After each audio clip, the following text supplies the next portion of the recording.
Alrighty guys, on today's video we are setting up this Fender American Ultra. This freaking guitar is really well made, man. Look at the body. It's a little dirty right now, but I wish you guys could see it in person. Just the wood is just solid. The paint job, the cut, the comfort, the way the neck feels, it's just... it's what I love to see and I love to feel.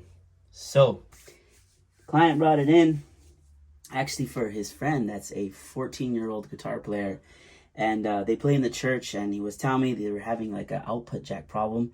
You could already kind of hear that it's moving. Yep. So, gonna check that out, open it up, check out all of the electronics, and also do a deluxe setup, clean up the frets, the fretboard, throw on some super slinkies, and after that, adjust the bridge a little bit, the saddles, nut, everything, and make sure it's ready to go for the church gigs. So big ups to this cat for being so young and wanting to rock out. It's one of the funnest things to be young and you know, tearing up the stages and really exploring the music world. So I hope you guys like this one, and I will see you in the next one. Cheers. Alright guys, so right here we're taking off the strings. The gentleman that uses this guitar actually uses those slinkies there. And here I'm taping up the fretboard. And this process can be a bit long sometimes. Just want to make sure that the tape is cut off correctly and it's not like overlapping onto the fret, because sometimes that can be an issue. So yeah, I just completely tape up the fretboard here. And then I'll give you a little shot of how the frets look right now. It's super dirty and bland. This is just like sweat and oil residue buildup. It happens over time. You just gotta eventually clean them just so that they don't get rotted. So here I'm putting some fret frying, making sure that I'm shining up the frets.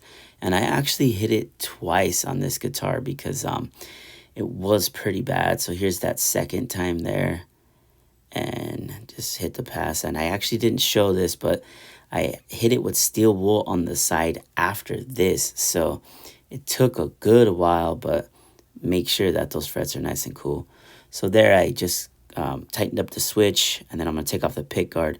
And the electronics on this thing, man, were phenomenal. Shout out to Fender for doing such an amazing job on this one. But yeah, there, just checked them out, make sure everything was cool. And then I threw the pick guard back on and make sure everything's tight and ready to go. And then we move on to restringing the guitar here. So I didn't capture the full process of me stringing it through the body, but there it is, locking up the tuners and making sure everything's nice and tight on the guitar. So one thing about, you know, throwing strings on guitars is you really got to stretch out the strings so that they're really like locked in on the guitar and they're not like fluctuating as much.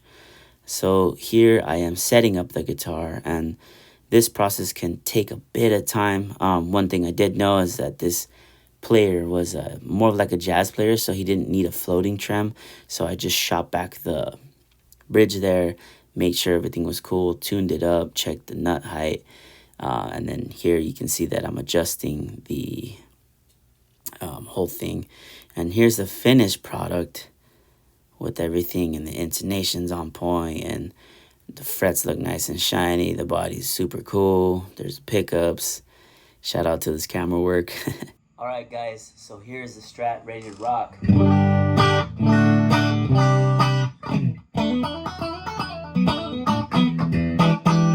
Put some reverb on there.